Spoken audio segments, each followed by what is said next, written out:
It doesn't mean that nothing could be built without parking decks, but nothing of density could be built without parking decks. We're not paying for the parking structures. The taxpayer is paying for the parking structures.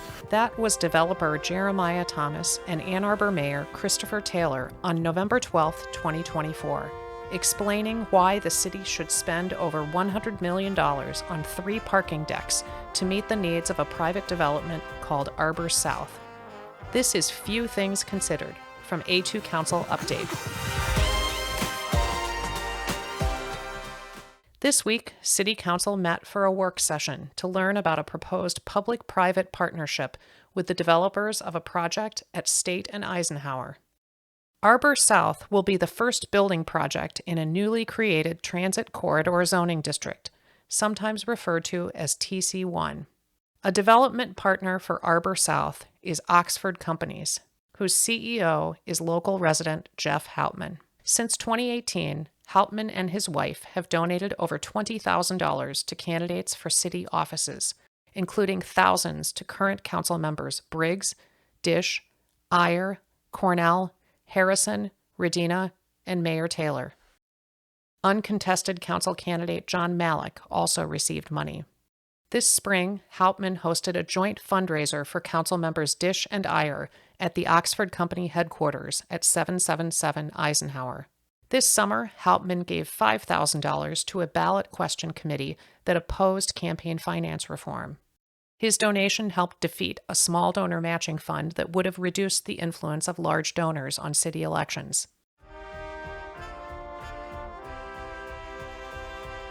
Council first approved the idea of TC1 zoning in November 2020, with the goal of reducing or eliminating parking requirements. In 2022, parcels at State and Eisenhower owned by Oxford Companies were rezoned to TC1. The changes were explicitly aimed at reducing miles traveled, relieving vehicular congestion, and supporting and expanding non-motorized travel. 6 months ago, developers Oxford Companies and Crawford requested multiple amendments to TC1 zoning for the benefit of Arbor South. As originally drafted, TC1 zoning did not allow parking structures on transit corridors without other primary uses on a first floor. The developers of Arbor South requested changes to that standard and 5 others. In April 2024, an ordinance revision committee of the City Planning Commission considered all the changes requested by Oxford and Crawford Hoying. In May, the whole Planning Commission discussed them at a work session. In July, city staff recommended the removal of 4 standards and changes to 2 other standards that the developers of Arbor South found problematic. The City Planning Commission unanimously approved the changes, with Commission Chair Wan Woo Lee recused because he is the Chief Real Estate Officer for Oxford Companies. City Council approved the changes last month.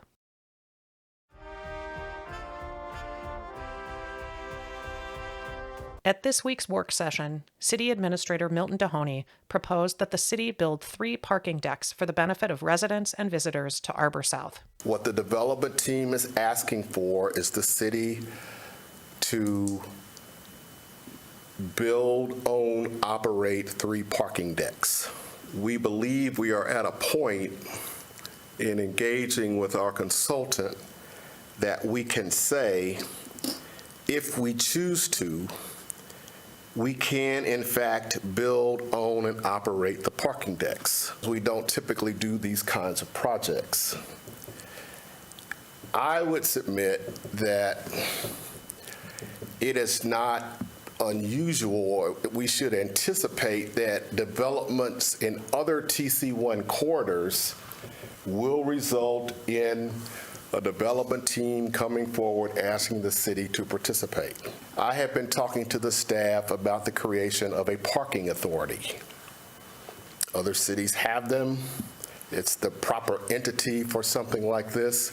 It is not possible for a parking authority to be created in time to help this deal. We have to do the due diligence to determine, is the infrastructure in the Eisenhower corridor sufficient to service the kind of development that Arbor South is talking about?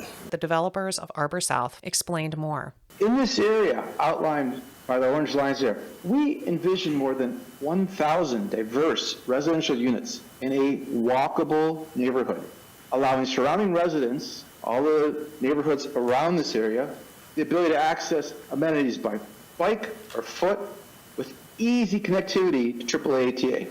That means over 1,500 people will be able to live, work, and play here, with most households being able to significantly limit their use of cars. We can't ignore the fact that people are going to have cars here, but that doesn't mean that they have to rule the streets.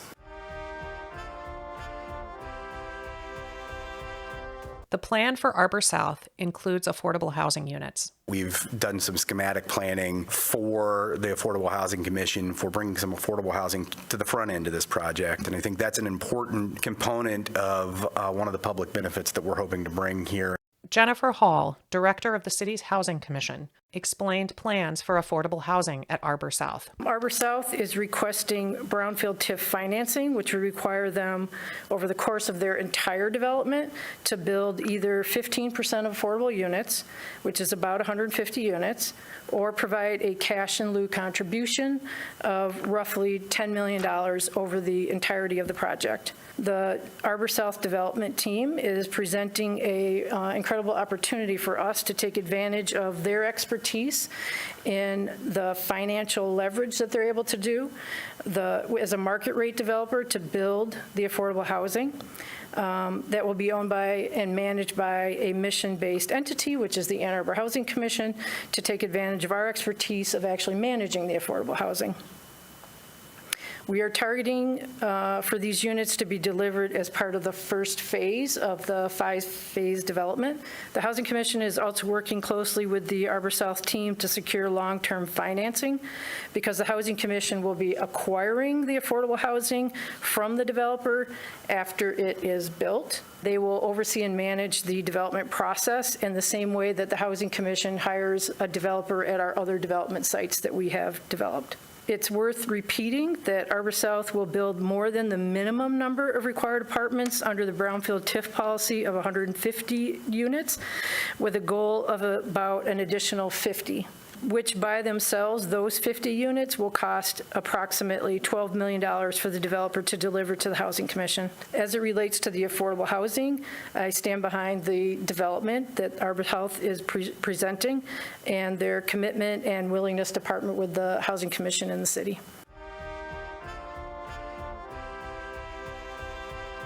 The developers of Arbor South explained more about a public-private partnership. There's all kinds of reasons why parking is a healthy thing for a city and a municipality to control, but there's also a reality that we're in a shifting environment of parking needs. You have to build the most parking in the first phase, and you learn that you can be more creative with shared parking solutions as you go along, and we never want to overbuild parking, one, for the public good, but then two, just simply it's an efficient use of space, and we'd like to see more housing and more vibrancy and more entertainment and more open spaces created as we go along. Marty Prashan, the city's chief financial officer, explained plans for a parking authority to build more parking decks in the TC1 district. The plan would be for the city to own and operate the decks, likely via a third party initially, and then eventually, as Mr. Dohoney mentioned, by use of creating a parking authority, which we anticipate will be needed for additional development in the TC1 corridor. The city engaged PFM Consulting to complete an economic and financial analysis of the Arbor South development. The estimated TIF generated from the project would be enough to reimburse the construction of the garages and allow for additional infrastructure investment. In addition, the review that PFM looked at was a 10-year pro forma, which indicated the parking garages would be revenue positive. It was also determined by the analysis that the development does require city participation to be financially viable. The internal rate of return and return of equity with the city's participation are within industry standards for a project of this size. She shared the estimated cost of building 3 parking decks and also buying the land for them, presumably from the developers of Arbor South. The city's investment per this pro forma estimated to be $104 million, which covers the cost of the 3 parking decks and the land associated with those decks. The utilization of the reimbursement model appears to be a potential option. Jeremiah Thomas of Crawford Hoying answered questions from council. We do not want empty parking decks or empty parking floors. So the overall need is based on experience and studies. The 3 decks is based on financing considerations. So the total spaces is a function of experience and need.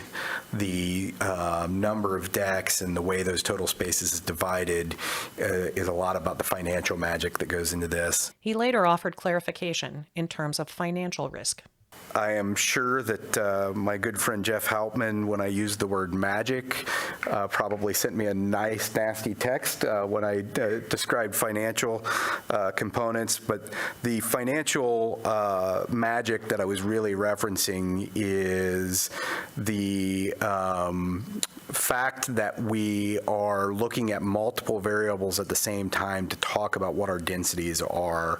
There isn't enough financial capacity in the private improvements to justify building a single deck or a single structure all at once without additional risk into the financial model. The developers and Mr. Dohoney emphasized the value of parking decks paid for and operated by the city. The reality is, if the city owns the parking garages, the city will control the destiny for what happens with those parking garages and that dirt. And I think that's an important component part to, what the city gets out of the proposal. In the future, if we have less cars, we will presumably need less parking, and we would like to repurpose that, not just the structures themselves, but maybe the ground at large, maybe from a demo and a repurposing. But there's multiple variables that go into that. That's design, which we anticipate the city will weigh in on and in some cases dictate.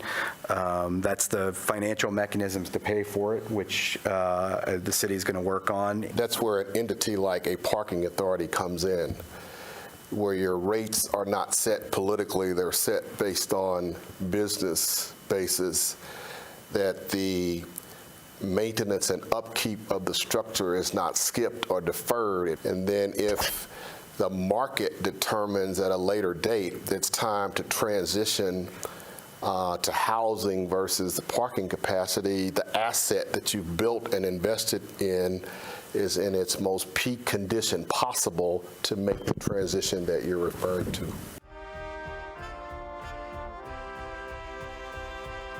City Administrator Dohoney explained more about establishing a city parking authority.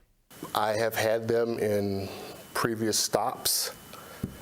I set one up in Lexington, Kentucky about 20 years ago. If, in fact, the parking investment in this deal for the 3 decks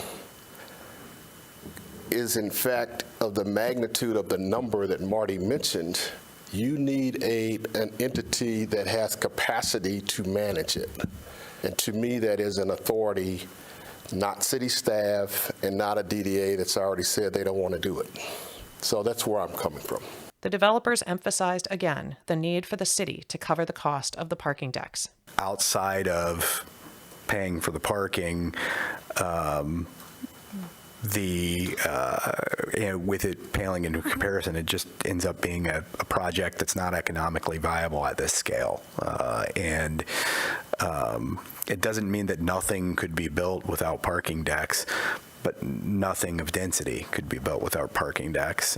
We looked at doing the project entirely privately when we first looked at it 28 months ago now, and it wasn't feasible in part because of the parking decks, in large part because of the parking decks. It's a substantial amount of infrastructure that needs to be built, and then once it's built, it also gets taxed. Council noted the inconsistency of parking cars in garages on transit corridors, but were reminded of the need for public subsidy and the value of placemaking to draw more visitors into the city. One of our goals is to put people where the transit lines are and to get the increased tax revenue to invest in better transit service.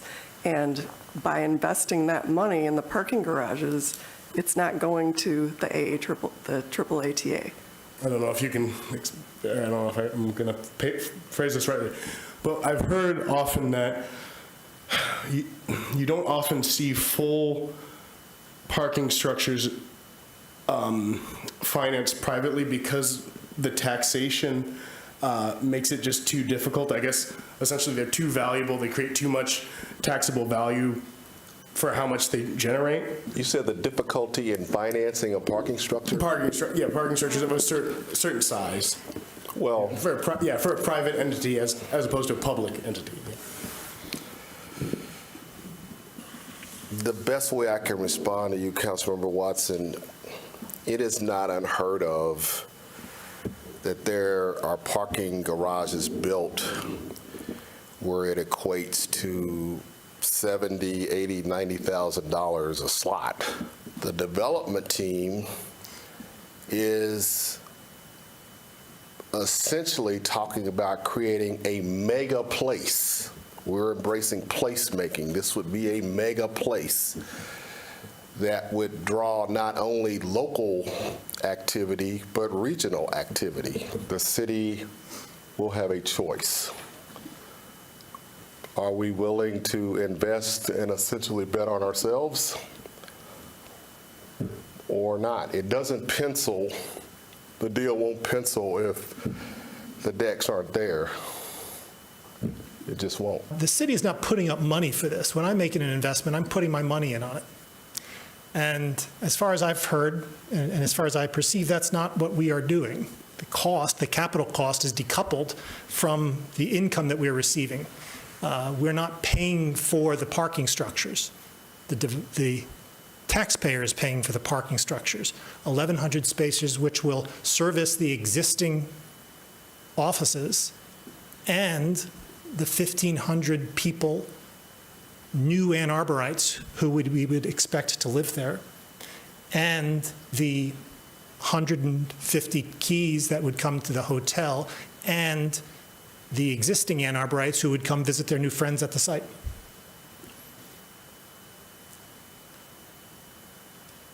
To my, that's a modest, no. That is an efficient increase, is perhaps the best way to describe it. The work session ended after 2.5 hours. Future consideration and approval of the public-private partnership will take place in a regular meeting of City Council. If you'd like to see more content like this, like and subscribe.